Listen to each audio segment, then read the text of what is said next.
You're now tuned in to MJMG Presents, right here on Epic TV Media Worldwide.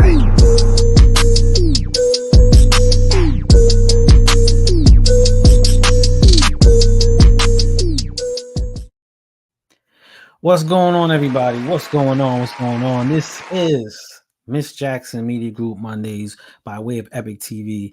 Today, we have a special guest. We got John Claborn. This is a producer, passionate. This brother does outreach. He's a Grammy Award winner. I could go down a ton of accolades what this brother does, and he's super humble, so I'm gonna do it for him just in case he don't do it. But the man is a man of many hats, gloves, and shoes. We're gonna go into his video. After that, we're gonna bring him out and we're gonna chop it up. We're gonna hear straight from him his journey, what's in the future, and what he got going on right now. So we're gonna go into that. We're gonna go into anything I want. We're gonna set it off with that, and then we're gonna have this brother come in, do what he do. I'm Spud Brooklyn. Shout out to Philosophy, who's in the background taking care of all the stuff that he gotta do for us to make this happen. So shout out to him, and I want to shout out to everybody that's on right now watching and listening. Please do take this time and share this. This will be very insightful, and we're gonna have a good time. You guys are gonna witness a great conversation, so why not be a part of it? Again, this is Miss Jackson Media Group Presents Monday nights with Epic TV, where we highlighting with SHU, Shoe Studio, myself, Spud Brooklyn, and we go from there. So we're going to have the video set up in a few minutes, I guess a few seconds, and then we're going to go from there. So shout it out to everybody again. I really look forward to this. We were chopping it up earlier before we even got on here, and the vibe was already set. And it was at one point I had to tell him, let's chill. Let's get this conversation going on screen. But, you can't change the vibe. So we're going to continue that, have everybody join with us. So give us a second while we get this going, and we will be right with you all. And please feel free to use the comments. We will be checking out the comments, so please show that. Shout out to everybody coming on. Also, shout out to Miss Jackson. I see you on with the fires early. I want to send a big shout out to Miss Jackson Media Group. Always branding and pushing artists to their limits. Shout out to Tony Bosco, who's on too. Shout out to everybody. I want to shout out artists supporting artists, creatives supporting creatives. If we don't do it, who will? So take this time to share with everybody you do. And of course, again, like I was saying, the feed is going to be open. I'm going to be checking the comments. Please feel free to comment, ask your questions. This will be a very great time to do that. This brother has an extensive journey.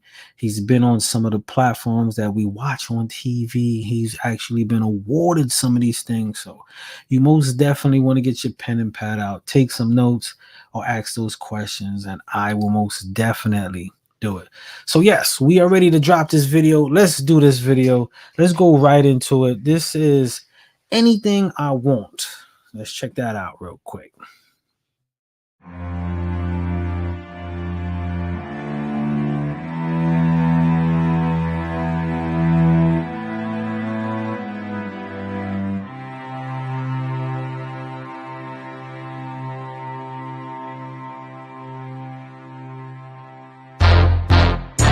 Military man.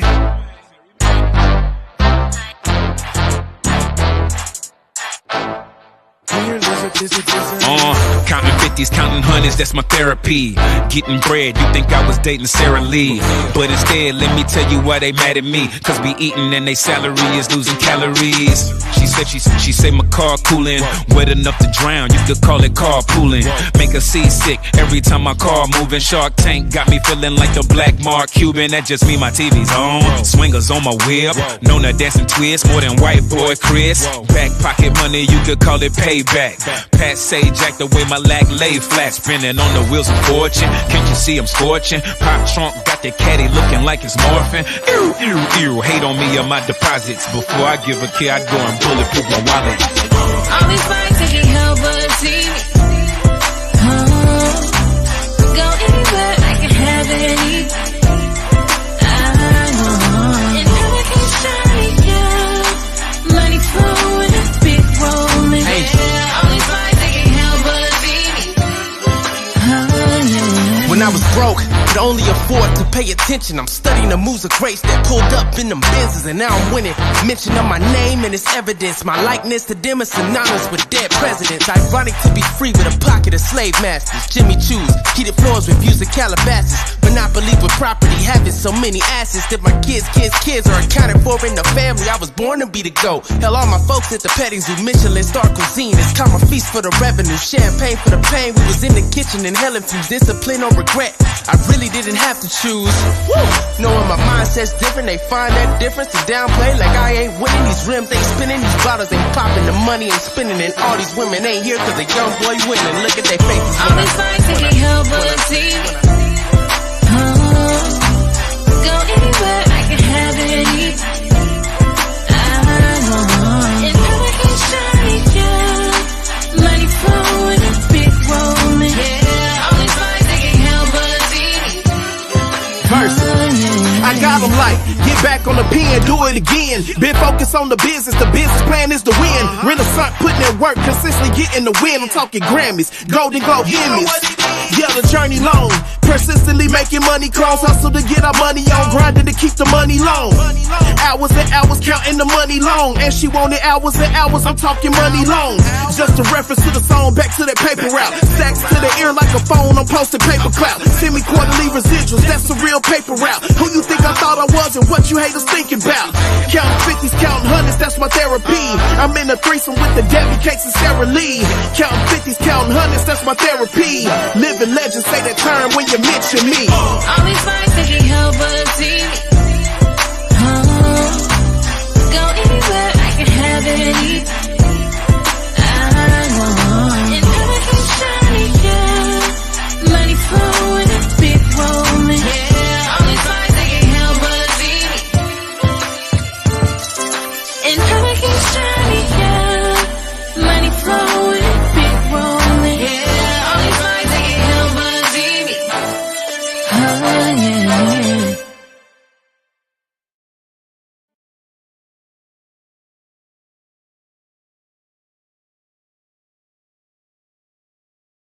And the man of the hour, seconds and minutes. Let's bring out John Claborn himself.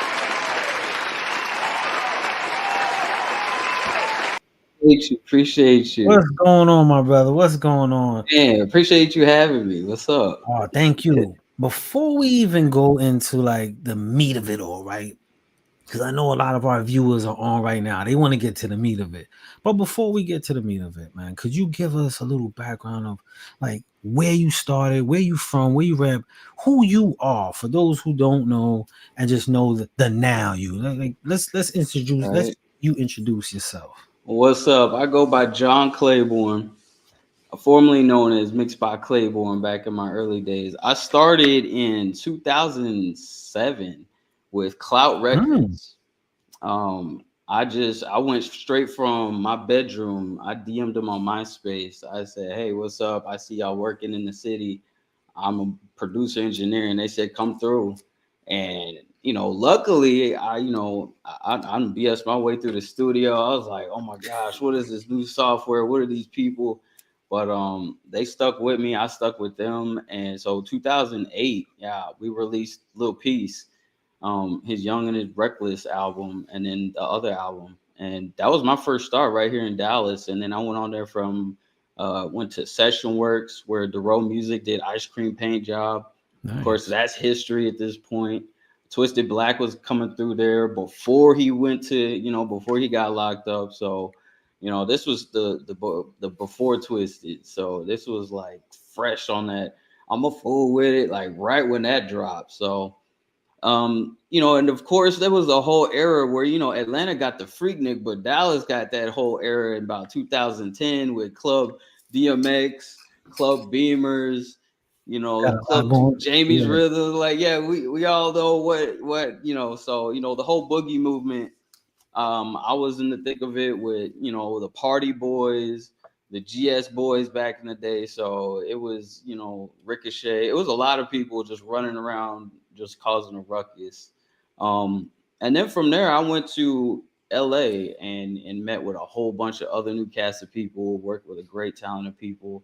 and the history is from, is history from there. But Dallas, Texas is where my musical roots are from. Yes, the boogie movement and Cloud Records is where I started from. So it don't get more Dallas than that. And that. So now you gave us, now before all this, what lured you into music? I was just a musical child just from the jump. I mean, my parents told stories of I was crawling on the floor to touch my dad's hi-fi stereo, like 2, 3 years old, just pushing buttons on his stereo. And they got so fed up with it, they just started buying me my own, audio equipment. I had a little Fisher Price record player. I still have it somewhere. It's like a little basic Fisher Price record player, but I have pictures of me spinning Thriller and Prince albums on that thing, like 5 years old. So, I mean, Quincy Jones, I'm right behind me, the We Are the World poster, which, Quincy Jones, Michael Jackson, and that right there is my inspiration to be the Quincy Jones, just orchestrating a cast of songwriters and producers into just awesome music. I love that. I love that. So you had it in you from young. You finagled your way into a studio, and you got to do what you got to do when you say you love this, right? You got to do what you got to do. I mean, yeah, and when you want it bad enough, when you want to get to that next level, you'll kind of do anything to get to that next level as well. So all of it and in between. And it's weird. My mom's a biochemist and my dad's a double master's in mechanical engineering, and they birthed a music producer. So I don't know. Hey, yeah, I don't know where it came from. it's the science and engineering of it all. You know what I'm saying? There you go. There you go. So after you got into the studio and you was making your way around, tell us a little bit about that travel and the learning you got that kind of you took from then and you keep with you now. There's a lot I learned that I took from the early days that I just didn't, you take it for granted. Like even like I middle school band. That's where I first learned to read sheet music.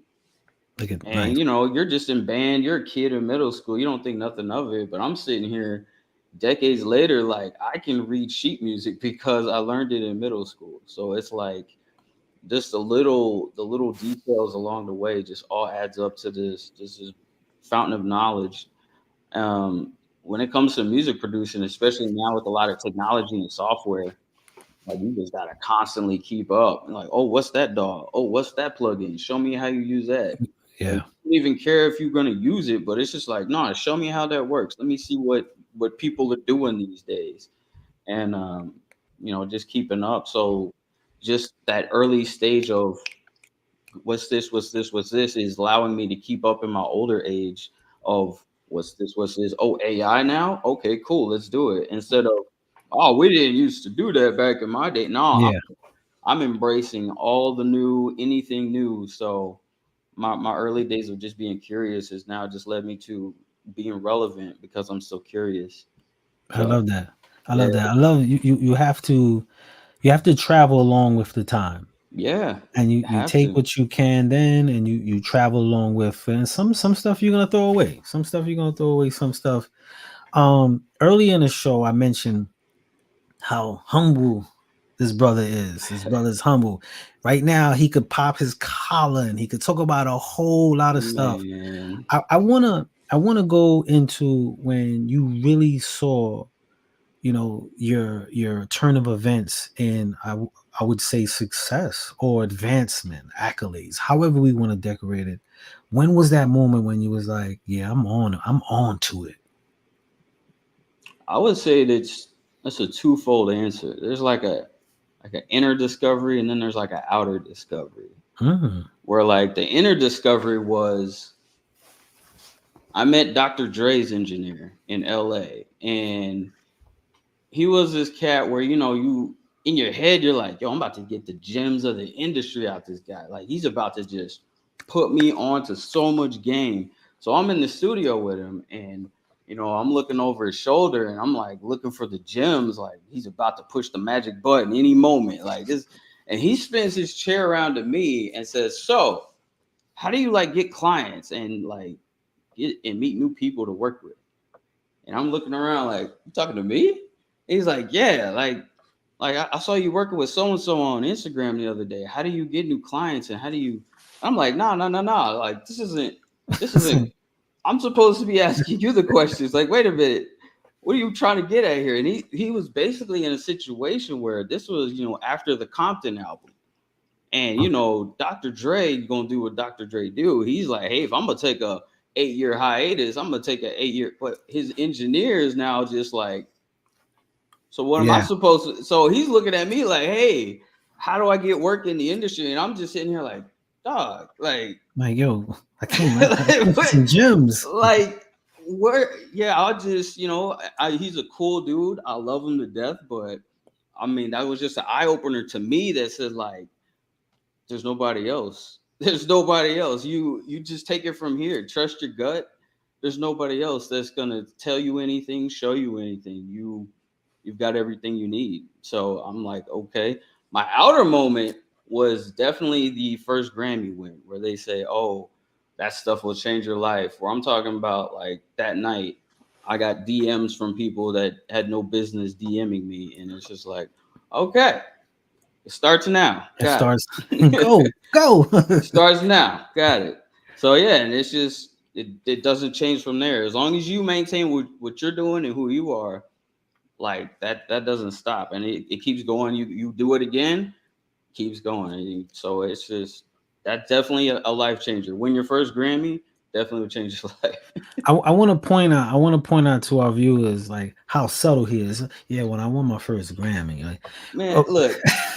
I won my first Grammy, and could you share with the people who this was and what came along with this? Like, okay, Grammy. The first one, and look, I like to put it like this: it could have been anybody. This is why it's always good to just to be ready and trust the you call it luck, fate, universe, whatever. But as long as you're ready, when your card is pulled, that's it. So I'm in LA. It's just a regular session to me, just a Tuesday. Somebody hits me up saying like, hey, I got a session. Okay, how many hours we'll do? What's your price? Got it. Okay, on the calendar, whatever. Like to me, I'm a music producer engineer. I do that every day, all day. It was a regular person, a regular studio, nothing special.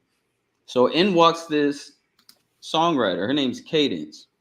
She's brand new to LA. I'm kind of new to LA. We're both kind of brand new to the game in general. So we're just looking at each other like, yo, I got something to prove. You got something to prove. What you got? What's up? She pulls out this file folder with just like names in it. Like you open a beat folder and it's like DJ Mustard, Hit Boy, like Zaytoven. You're just looking at it like, where did you get this? Like, where did you get this? Are we supposed to have this? So I'm just like, yo, okay, you're who are you? And she's just like, I'm just a nobody. Like, what's in that folder? And I'm like, you don't know what's in this. So I'm picking the beat. She doesn't know what's in it. I pick a Hit Boy beat. I'm just like, this is crazy. I'm picking a Hit Boy beat. You're going for it. You're just gonna go for it. I put it on. She starts writing, and we, write a joint to it. It was dope, came out great, but like I said, it was just another session.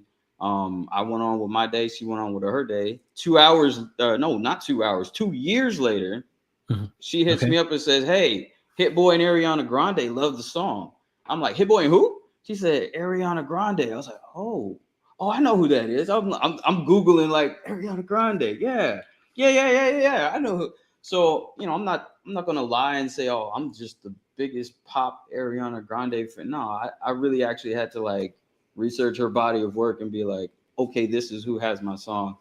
And then from there it was just, it could be anything. She has it. That doesn't mean anything. You haven't landed anything. So now it's just like, okay, you're still calm. It's cool. She has it, whatever. Another 6 months go by. Hey, it landed on the album.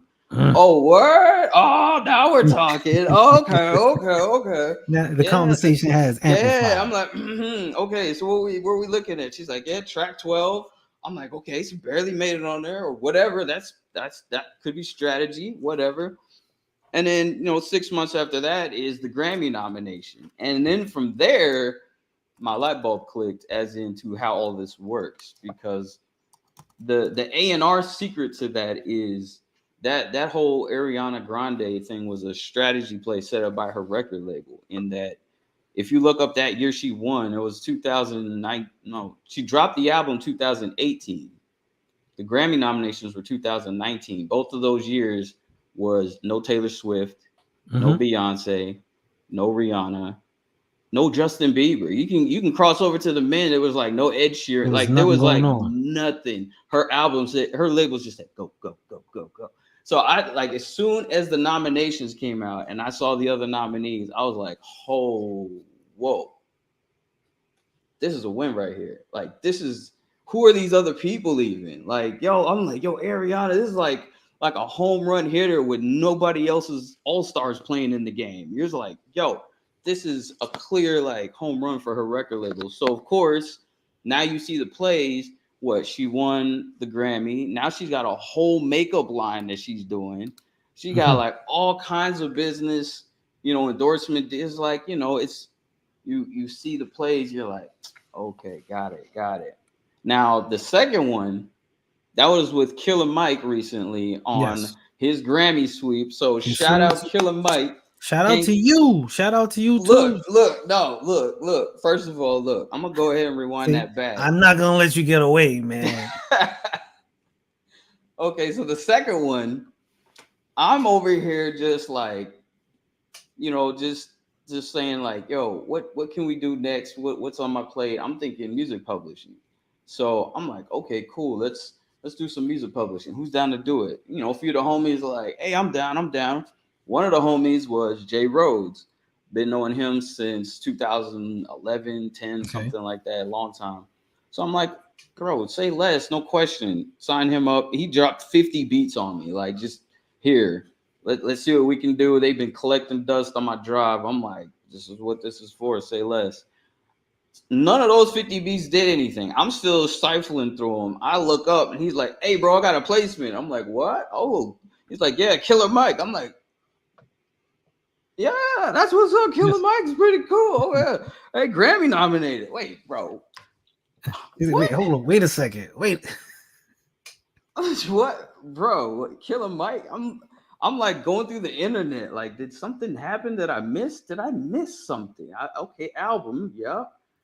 What? How did we get here? I'm just like, and then I see the nominees, and I'm just like, ooh, yeah. Ooh, I'm like, So I'm trying to figure out the chess move of everything. So I'm like, okay, if Drake really wanted it, he's got the most power of everybody. He could just swipe everybody and just, I want all my Grammy. He could just take it home. I'm like, I don't think he wants it. Like, you could just see Drake's energy. He's just not really feeling none of that no more. He's just being silly, doing all this stuff. And I'm like, Drake don't want it. Then he had Nas, Travis Scott. I'm like, there was a lot going on. So it was kind of a toss-up. Travis Scott's got a young enough crowd to say, like, hey, the kids might have it this year. Like, yep. Okay, so when he came in, just I was like, bro, are you kidding me? I was like, two? I was like, okay. And then you just gotta, people are saying like, but you orchestrated signing the producer at the right time. I'm just sitting there like, bro, I just signed the homie. We were just fooling around doing publishing. I didn't mean it. Like, I'm sorry, I didn't. But no, you kind of have to at the same time just be like, oh yeah, that's right. I meant to do that. Yeah. That was and not even you meant to. You did it. You did it. You know what I'm saying? You did it. That you said something earlier, and I wanted to correct you. When you were saying like, yo, it could have happened to anybody, and it couldn't have, brother. It couldn't have, because the time, the energy, the place you was, the right thing you said or didn't say, it all played a part in that. In April 3rd of 2022, you wrote something, and you wrote, the Grammys has been a touchy subject for a long time. And you said until things change, you kind of remain who you are. You said, I don't want to discredit my achievements and boycott, but instead I want to encourage my peers to celebrate their own way. And when I read that and I saw that, that's why you are where you are and how you are and what you got and deserve is because how your outlook was and the energy you put towards it, it came back to you, my brother. I told you earlier, I ain't letting you get away, man. I'm not, I'm not, I'm not letting you get away. But after all that, has it changed for you? You know, people always say, has it changed? How the people around you change, or the people who want to be around you change? If has anything different happened, or does it spark something in you? I will say you have to like play it to what you feel and what you believe. You could swing it either way depending on what you want. So I can fall into the temptation and entertain, the Jezebels that come around these type of scenarios, or like the pushers and the hustlers, or the get rich quick guys, and try to see what I could do with them, or I could just sit back and see what I naturally attract. And what that tends to do is attract just raw talent, raw emotional people, raw creative people who are just actually trying to do the right thing and still be as creative as possible with as much freedom as possible. So that's kind of how I run my publishing company, what now is a record label apparently, where it's just like, my artist Jasmine Rosaline, I give her full creative freedom. Mhm. I'm just more of her curator. She'll say, I want to do this, I want to do this, and I want to do that, and then I translate it into something that's applicable and digestible to the market or to other people, and be like, cool, that's a great idea. This is what this looks like in its final form. If you want to go ahead and do this, and she'll be like, yes or no, change a few things, but the idea is to get her comfortable with, you need to have an opinion first, and then Yes, people mold their opinion around what you want to do. true Instead indeed. of, if you go in a room and people start dictating things before you said anything, I want you to see that as a red flag. And if you move on from me or not, take that and live and learn from that, and go on to the next phase of life, knowing and being better for that. So, if anybody that comes on, working with me, it's more or less like, what do you want to do? That's what I ask first. What do you want to do? Oh, I want to do children's music. Really? Yeah. Bro, I got like 18 people wanting to do Disney stuff. Are you serious? Like, I'm like, if that, yeah, I'll have you do kids music all day if All that's what day. you want to do. So you ask people what they want to do, and they'll just lay out everything they're willing to do, and you just be like, bet, I got this for you. We could do this. We could set up a play and do that. So you're actually surprised how many people will operate on a more dictator like level in a Oh in a yeah, creative space like this, where it's like, how are you gonna sit here and tell the artist what to do? Like, you sit in these four walls all day. all day. Like, what are you doing telling people what to do? You So you you fast forward over a lot of information in that, and right, I wanna touch on that. You mentioned publishing and sync and then record label, and I'm under the assumption you're talking Renaissance, right? right. So could you please go a little bit more into what started it? You know, what the meaning behind it? What was the mind frame of just starting and how you started? Because I believe you transitioned from like the pub sync into a label itself. So could you walk us through that real quick? At first, I actually started it on the cusp of the first Grammy, as in, like, I learned to do what they do, create plays based off of other plays. So I looked at the play of, okay, if we're gonna win this Grammy, I need to do something extravagant. I need to do something wild and crazy. What can I do? And it's like, what if I just started a company and just started it? I didn't have any idea what it was gonna be. That's why the name, the logo, everything is just ambiguous. Renaissance. It doesn't mean anything, because I could change it at any point in time if I felt like I want to do this right now. So it first started as just me doing business as Renaissance, just simple as that. I didn't have anything else to do with it. And then over time, I got the idea of, I want to run this as more of like a music production, film production company. I want to Mhm. help other people produce their music. Oh, I need mixing and mastering. Okay, great. Well, we also have producers. We also have musicians. We got access to studios. What else do you need? Oh, I need some videos. Okay. I just bought a Blackmagic 6K camera. We can put that on a gimbal and shoot you a little something. Okay, bet. What else do you need? What else do you want to do? Mhm. And you just dig into people, and they'll just tell you all the services that they want out of you, and you'll just okay. What else? What else can What we? else you You need? know Yeah. what? I actually need to work on that. I need to do that kind of service. People keep asking me for that, so I just base it off of what my friends need and what other people want. I really don't do anything but have worked with my friends this whole time, my whole career. So whatever they want, whatever they need, I just make a business out of it and just move it from there. How was the business, especially sync and publishing for you as a producer? How did that feel? How did it look? You know, a lot of artists don't understand the importance or the benefits of either. So Right. could you touch on that a little bit? I got into the sync world by complete accident, as in Yeah, like I'm I'm not letting you do that, bro. no, okay. I'm not letting you do that. Today, you're not doing it, man. Okay, well, okay. It was accident, but it was a very good accident that I learned from, thankfully. So it was a good accident. So I'm in the studio. I'm working with this artist named Versi. He's a dope songwriter artist, and he had me put this song together with him. I recorded the vocals, mixed it, and I'm just like, yo, this is banging. Like, what is this? What are you doing with this? He's like, oh, I'm about to submit this right now. Like, I got this homie, and he works for the Warner Music Group. And I'm Okay. like, at the time, these words don't mean anything. I'm like, Warner Music Group, but that's their Hmm. publishing branch. So I'm not connecting dots yet. I mean, this song is going to a publishing catalog, a major one, and you just let it out the door for like $40 an hour, whatever, right? So he, luckily enough, we're still homies in that he was like, yo, he brought me along. He didn't have to. He could have just let me at, hourly studio engineer, but he's like, yo, bro, they love this joint. We need to touch it up. We need to do this. I'm like, whoa, what's up? What are you doing? Apparently Nike picked it up. So I'm sitting here like, Nike. I'm still not like knowing what that meant. I'm like, what is Nike gonna do with music? Like, Hmm. so little did I know, they made a short film along with a bunch of the NBA athletes to promote some shoes or whatever.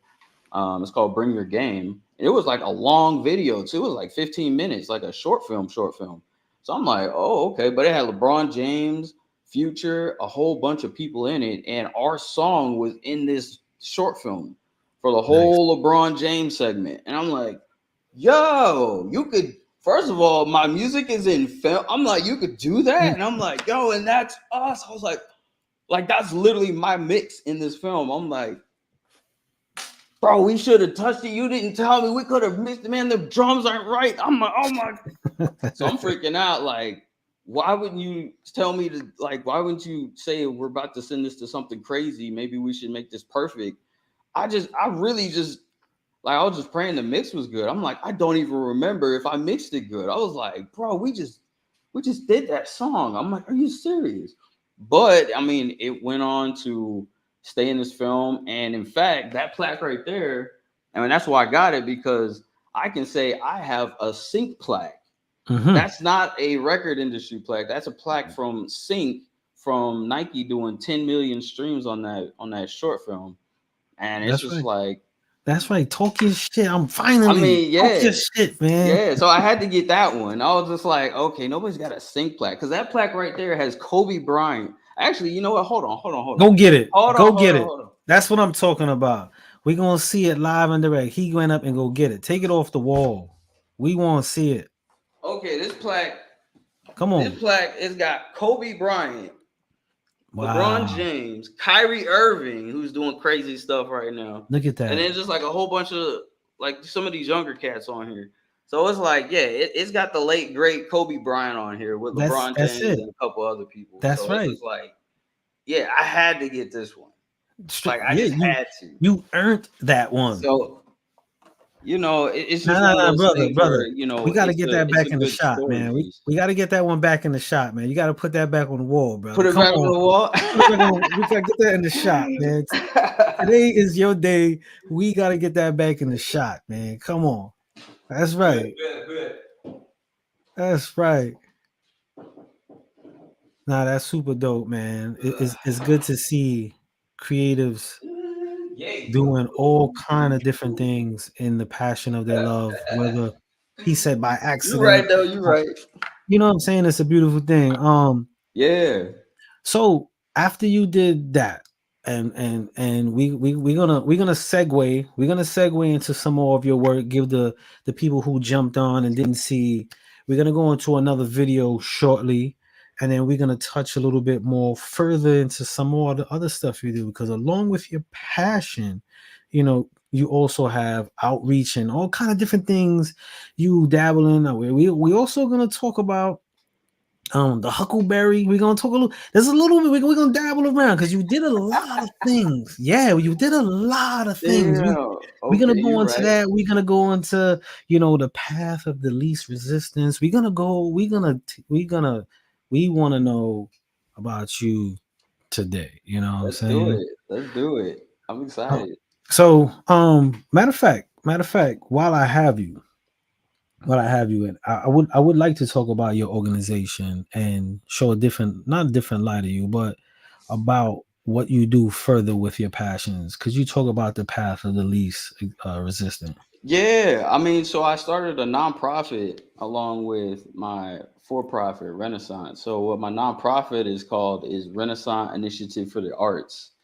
And I put that up to further assist people because I like helping people and working with them on their projects and whatnot, but it comes to a certain point where business gets in the way sometimes and you can't operate and move sometimes the way you want to, whether it be labels or contracts or even other people's obligations or lack of money.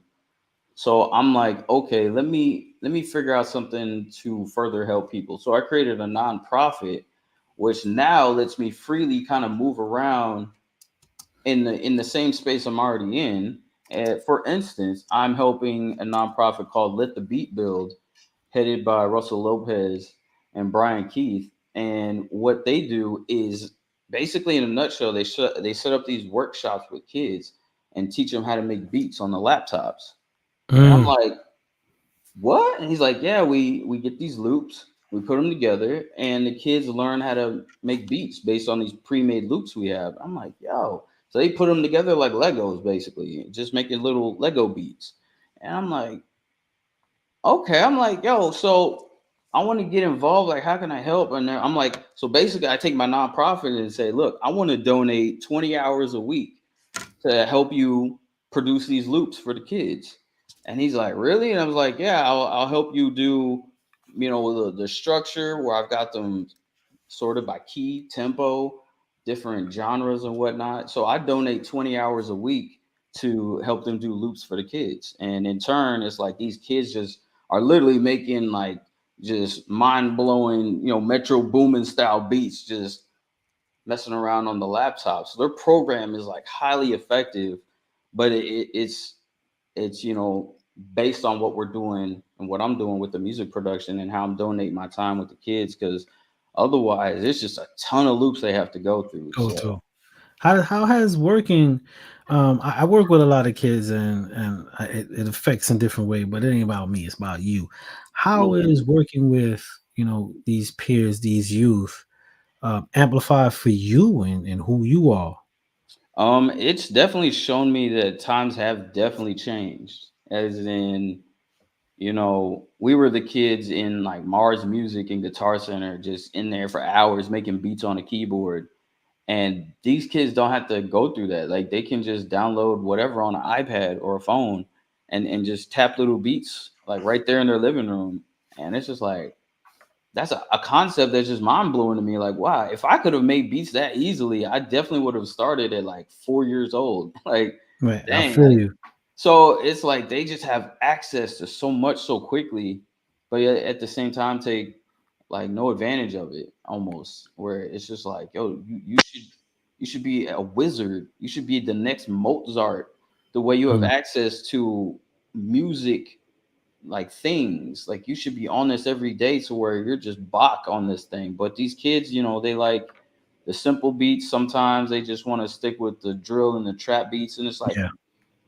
I make 20 beats a day. I'm like, okay, you sounds like you got that down. maybe you want to try jazz or something, or no, just you just want to Expand. make 20 trap beats a day. Like, okay, till when? Just forever? All right. So, I look at that like I would be making like every type of genre of music there is, having access to a DAW at like 10 years old. So I don't know. I kind of wish that they elevated that a little more. Like, yo, kids, take this to the moon. Like, go wild with this. But they're just kind of like, I'm cool, just messing around on the surface level stuff. And that's fine. That's fine. That's fine. But With I would totally be just mind boggled with technology they have access to. with your journey and knowing how, like, you read sheet music, a lot of software kind of eliminates that. With your journey from how things were and now, what do you think is the pluses and the cons of how the music making or music production is going, if you see either or? Um, I like the access. The access is great because it allowed me to make a personal return. Anything I want was actually the first like beat, quote unquote, making a beat that I made in decades. So, technology like Logic and then just buying a MIDI controller allowed me to literally just boom, jump right back in the game. Like, didn't miss a step. I just needed some drums and boom, I'm making beats. So the access is great. Mhm.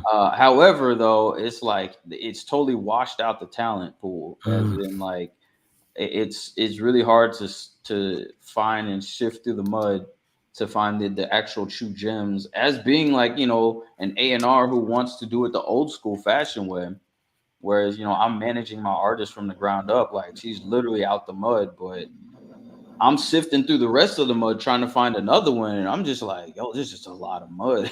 This is Yeah, so it much. is. Yeah, And I kind of wish somehow, some way, they say, oh, gatekeepers, gatekeepers. I'm like, yeah, but this is kind of why they have gatekeepers. There needs to be a good, honest gatekeeping system, but there definitely needs to be a filtration of some sort to at least give somebody a shot. Like, there's yeah. just like, I'm just sad that there's just somebody somewhere just sitting sad in their bedroom, like they can't get seen at all. Period. Just talent out the wazoo. Might even have hustle and work ethic out the wazoo. Just can't be seen at all. So it's like I'll never know who they are. That's true. That's true. And you hit it on a point with gatekeeping and having that funnel of the industry. In your travels, and after this we gonna segue, but in your travels, it seems like you always were at, I don't want to say the right place at the right time, but you managed to get where you needed to be. Have you faced that gatekeeping in a negative way, or the hardship? And if you did, how did you maneuver around, climb it, or break through? Yeah, it's definitely like one of those tricky things where you know gatekeeping exists for, and to keep people out, not necessarily to like weed people in, but like to if you're already in it, well, the gatekeeping system is to keep you out if you get put out of it. So it's literally just to keep everybody out unless you get waved in. So in some instances it's cool. In LA you definitely can see it and feel it when it's your time to be like, yo, you in or you out, and you're just like, oh shit. So like if I go in that door, like I'm in, but if I stay out here, I'm just thugging it, and you're just like, okay. But then it's like, but what's in that door? Yeah. Could be a room full of dudes. Yep. So it's like, I don't know. You want to roll the dice or what? How bad do you want it? So and then at some points it's just like, I mean, you take what life gives you and you just roll with it. And in the right place at the right time is literally all I can explain. Like, that's That's it. That's true. That is true. And being in the right place at the right time, sometimes you follow the trail that you're in, and sometimes you got to get off the rails. And with that being said, we're going to go into John Claborn's song right here and a visual, Off the Rails. Check it out, y'all. Leave a comment in the feed, and we'll be right back with some more John Claborn.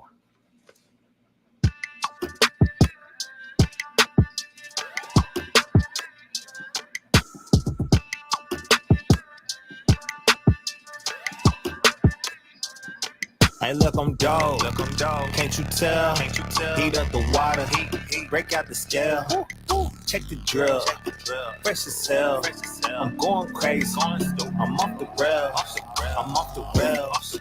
Off the rails. I'm off the rails. Off the rails. Check the drill. Fresh as hell. Going crazy. Can't you tell? Can't you tell I'm living good? Getting bags, hitting good. Haters say they wish me well. I just think they wish they hood. I know that I got them. Throw it up, put on your hood. I just do it for the dollars. Y'all just do it for the hustle never stop. I'm grinding now. The stars are in alignment. You know what they say about when preparation meet perfect timing. Whoa. I do it big, sorta, never kinda. I think y'all forgot, man. This is your reminder. Hey, look, I'm dope. Can't you tell? Heat up the water. Break out the scale. Check the drill. Fresh as hell. I'm going crazy. I'm off the rails. I'm off the rails. Off the rails. I'm off the rails. Off the rails. Check the drill. Fresh as hell. Going crazy. Can't you tell? Yo, hit the clutch, hit the gear, hit the gas, going full speed. Pedal to the metal, never settle. I'm a new breed. Blue faces on me, cheese like macaroni. Winner circle only. Trust me, y'all don't want it. Do it for my dogs who always had my back now. Used to play the background, I refuse to back down. Whoa. I do it big, sorta, never kinda. I think y'all forgot, man. This is your reminder. Hey, look, I'm dope. Can't you tell? Heat up the water. Break out the scale. Check the drill. Fresh as hell. I'm going crazy. I'm off the rails. I'm off the rails. Off the rails. I'm off the rails. Off the rails. Check the drill. Fresh as hell. Going crazy. Can't you tell?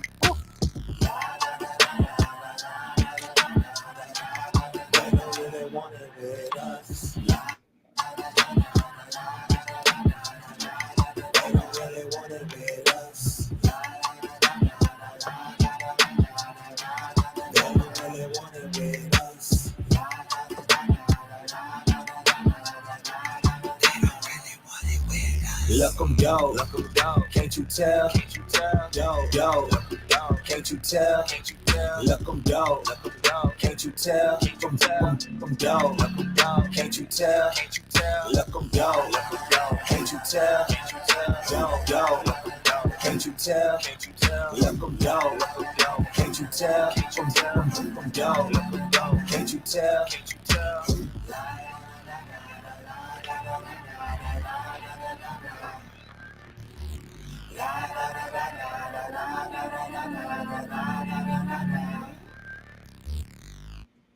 Yeah, that was off the rails. I wanted to give the people some more music as we chop it up. Also, right. I want to talk dumb things. Okay. Right? That was about 2000. Ooh, that dumb things. Yeah, dude, dumb things was about 2000. Yeah, it was about 2019. 2019. Okay. And yeah, that was okay. So that was the same songwriter as Ariana Grande. So Cadence. Yes, Cadence correct. hits me up. I mean, we're basically like best friends at this point. Like, yo, we get Grammys together. What's up, yo? I need to holler at you. Talk your shit. That's what I'm talking about, y'all. Yeah. So she's like, yo, it's me and you at this point. And I'm like, yo, what's up? Like, what you got? She's like, yo, basically, I just got picked up by Timbaland with his beat club with a bunch of songwriters. I'm like, oh, really? And she's like, yo, if we can nail this track, like, he might put us on this project. I'm like, what's up? Let's do it. So we booked a studio session, and we did what we did. This time is different though, in that I recorded it, edited, vocal comped it, mixed it, sent it in, and Timbaland just said, "Yo, this good. Send it." And he sent basically the song from my hard drive to what is now the Beat Saber video game, where it's got the lights and the music going. Well, Timbaland has a music pack in this video game that song landed in. And when you're a mix engineer, a music producer, you kind of check the final product, like, okay, what did they end up using? How did it turn out? I'm playing it back, And I'm like, what? And then I'm playing my version from my own computer. Mm-hmm. It is a 1-for-1 match. Timbaland just said, shoot, shoot. And I was like, yo, he didn't touch my mix. He didn't edit anything. He just said, it's good, green light, you're good, go. And I'm just like, okay. That was like the second inner cosign that I needed was Timbaland did not have to edit or touch my mix and just sent it into the game. So like that was just nothing but cadence on the play. But I mean, the fact that we killed it that hard, I was just like, yo, Cadence, are we really that cold? And she's like, I'm in a video game. I'm like, yo, like, what the hell? That is super dope. Yeah, That's a testament to your ability and your skill and everything you do and how you put your energy. And you most definitely should pat yourself on the back to be acknowledged in your work that way. When you got into production, did you have a mentor? Did you have someone guiding you? Did you have people or stuff? Or it was just like you and the machines, whatever machine you was in front of, and you just hit buttons? no, I got names a mile long. First of all, like there's just the micro people you meet along the way that just give you small bits of knowledge. But like first of all, Corey Cleghorn at Clout Records was the first one to put me on to where, that was the first time I ever touched Pro Tools. That was the first time I ever like engineered for celebrity. I think it was like Lil Flip and Rashida at the time. Okay. So, that was, I chalk him up. He wasn't an engineer that taught me anything, but he put me definitely in that spot to soak up whatever he thought, he said, if you can learn from this, do it. And I just sponged the whole scenario. The second person was Jeff Mount at Session Works, to where that was the actual first engineer that like really stepped my game up as an engineer and a music producer, to where, I watched him do Ice Cream Paint Job. I watched him, do Twisted Black and DSR and all these other people. And I'm just like, yo, okay, my mixes sound a little, and I always wondered how he got his, how do you get your kick to come through like that? And he just showed me like literally everything I know at this point. Every little trick, flip, edit trick he taught me over the course of 4 years being at Session Work. So after that, it was really just little micro doses of people. But those two in particular are the pillars that are just like huge leaps from, there was a before them and a clear after them of my talent, skill, confidence, everything. That's dope. That's dope. You rarely hear that part, and that's why I asked that. In our journeys, we come across so many people, and sometimes it's not even just the technical skill that they show us directly. Sometimes it's that one line of something they said. If you had to give yourself, that advice, if you could look back at the younger you and with everything you know now, what advice would you give the you back then? I wouldn't even try. I would just be like, yo, let that young man run wild. Let him run. He ain't gonna listen to you anyway. And then he's gonna be all right. So just leave him alone. No, I really wouldn't. I actually think about that a lot. Like, yeah, like, dang, if I can go back in time with this knowledge and that knowledge, what would I? And I'm like, nah, I couldn't. I wouldn't. I respect it all played that. out like, yeah, it was supposed to, I think, and in the timing and everything. So the only thing I would just be get more sleep. Get more. and he ain't listening to that anyway. You go listen.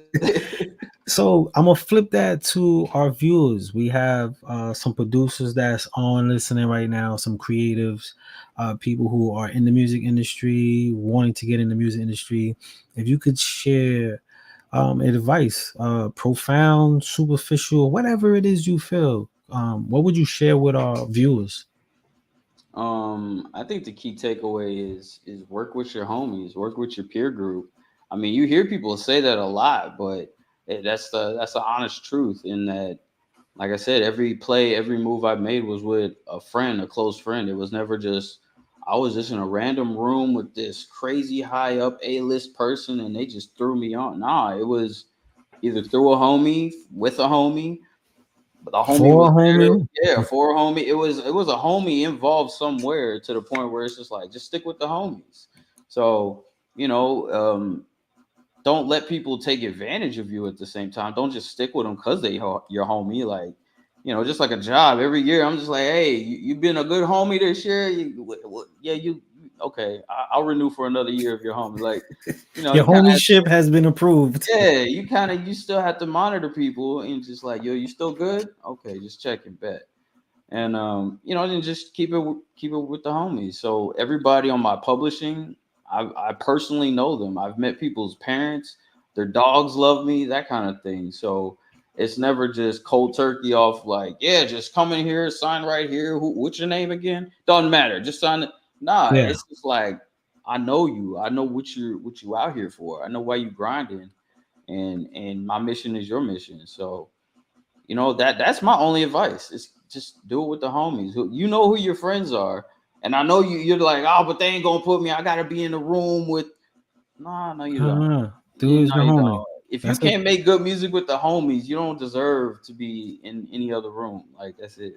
That's true. I completely agree with that. You most definitely want to bring those, especially if they dedicated, have the energy. You most definitely want to do it because it creates comfortability and a head start. Like I mentioned earlier, before I introduced you, and the way I said he's a man of many hats, gloves, and shoes. Like he does so many different things. There was a moment you had the Huckleberry Show. Right. Let's talk about that and the direction and what was the goal. Let's talk about that a little bit. And the name. I want to get to the name of it. Right. I think that podcast was probably the most random thing I've ever done in my whole life. So it was 2019. Like, okay, so that's really that was really the whole cusp was everything. The Grammy win was really what started everything, where it's like my mindset was, I'm just firing off every creative idea I have. And so it was 2019. It was about June in the summertime. And I was talking to my dad actually.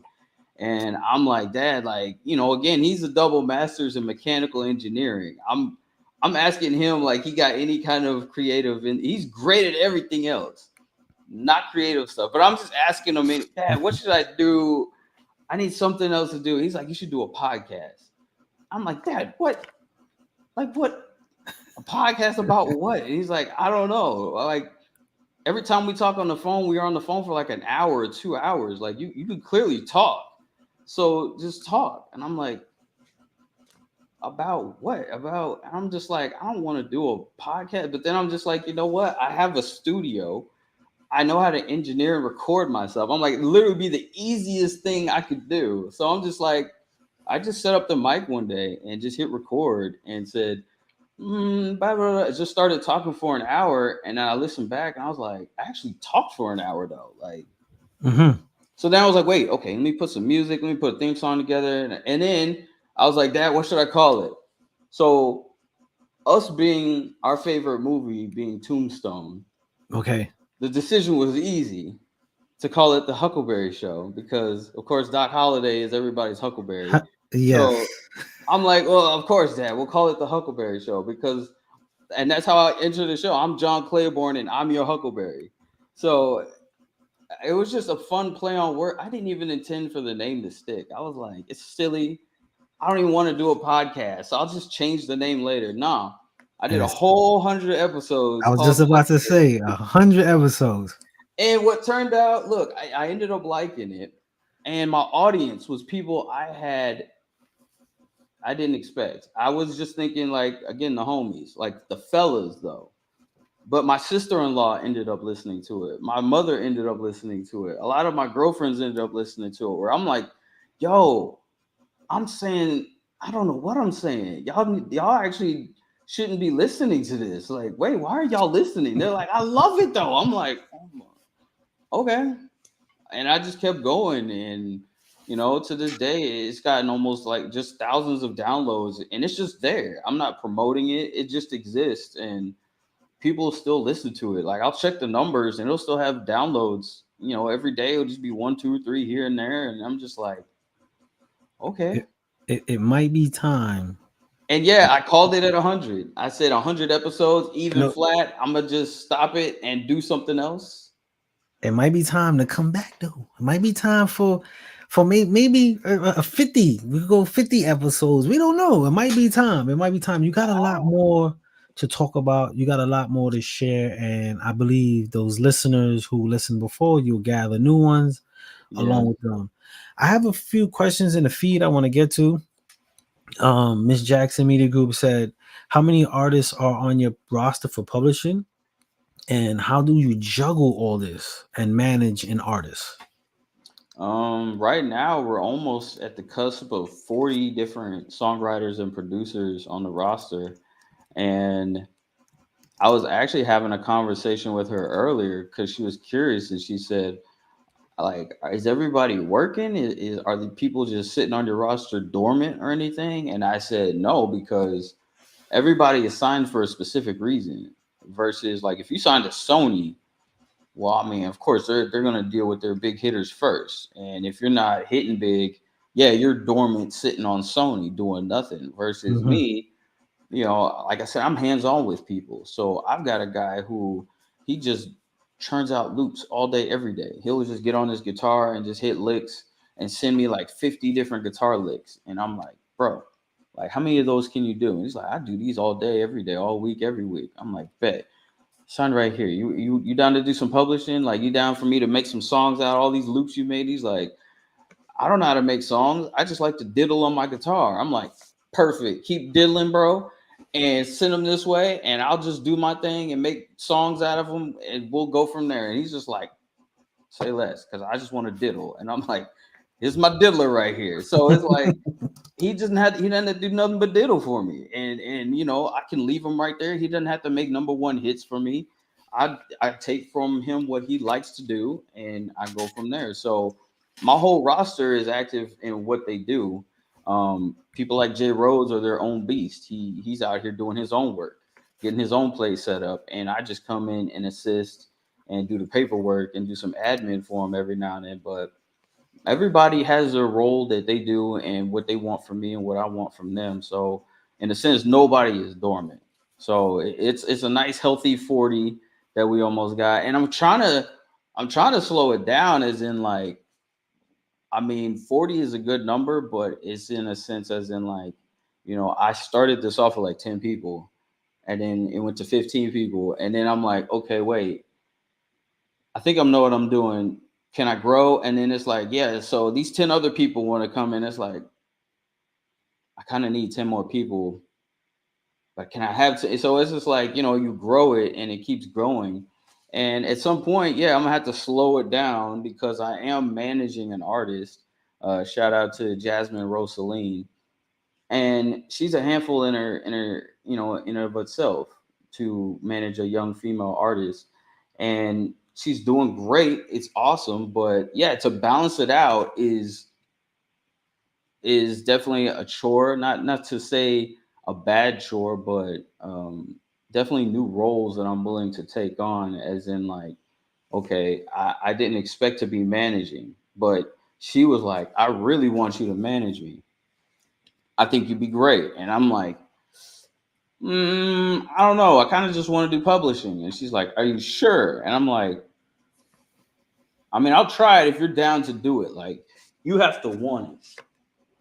And she showed me, like, she's down to do it. She's doing great. And it's a challenge for sure. All of it's a challenge, but that's why I love it. But you may do. I'm sorry, I don't know what happened. I got booted off, and I was like, no way, I'm missing out. I am missing out. So I had to had to get back Well, on. I Real held quick. down the show then, if that's I the case. see. I came back. I was like, is he interviewing somebody? That's You know? funny. Oh man, I would like to take this time to give you your flowers, my brother, from your journey.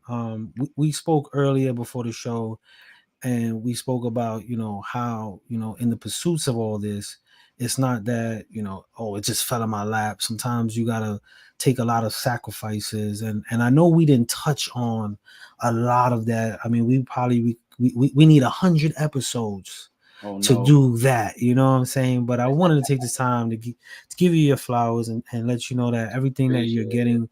you earned, you deserve. It most definitely wasn't just for anybody.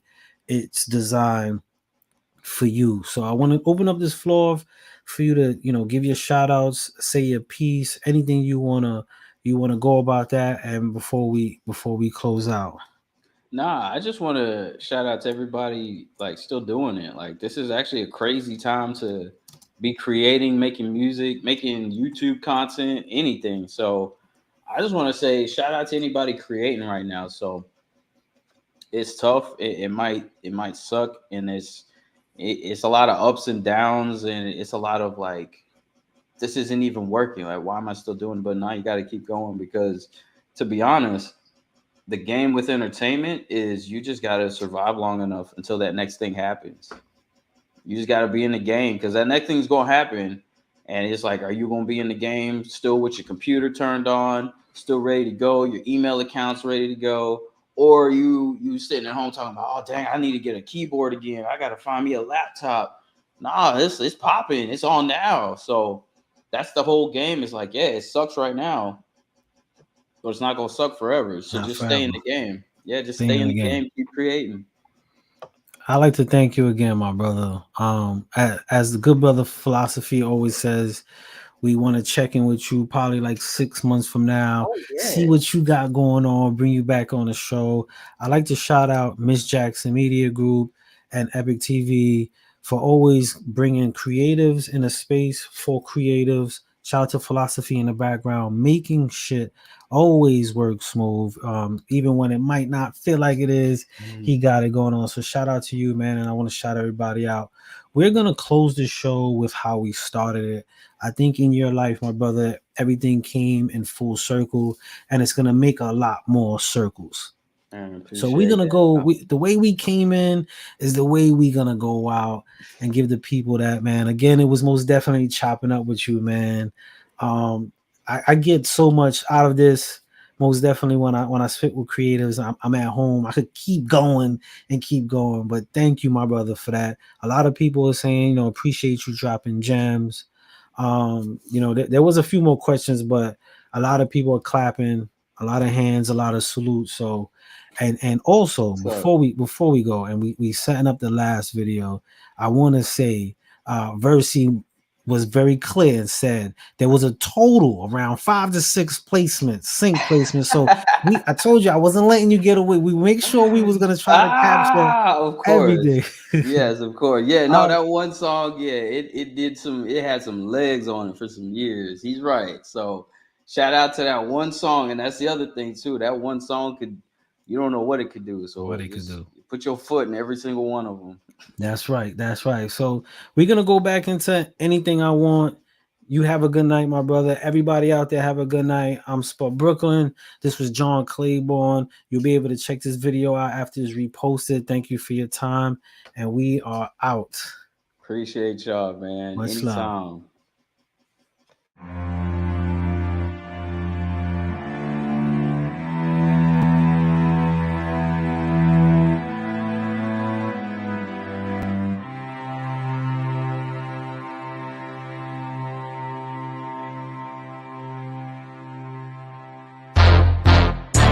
Military man.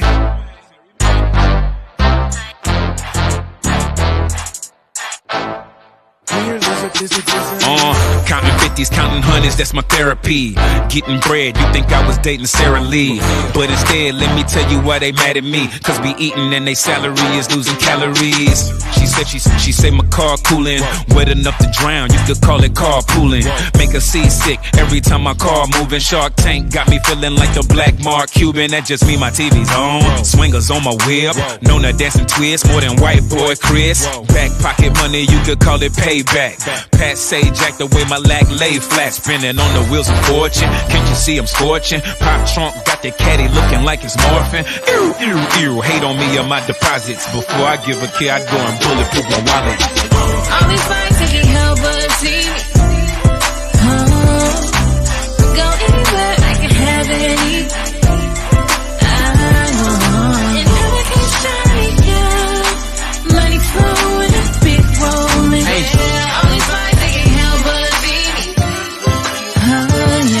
When I was broke, could only afford to pay attention. I'm studying the moves of grace that pulled up in them Benzes, and now I'm winning. Mention of my name and it's evidence. My likeness to them is synonymous with dead presidents. Ironic to be free with a pocket of slave masters. Jimmy Choo's, heated floors with views of Calabasas. Monopoly with property, having so many assets that my kids are accounted for in the family. I was born to be the GOAT. Hell, all my folks at the petting zoo, Michelin star cuisine. It's come a feast for the revenue, champagne for the pain. We was in the kitchen inhaling from discipline or regret. I really didn't have to choose. Woo! Knowing my mindset's different, they find that difference to downplay like I ain't winning. These rims ain't spinning, these bottles ain't popping, the money ain't spinning, and all these women ain't here cause a young boy winning. Look at their faces. All these lights they can't help but see. Go anywhere, I can have it.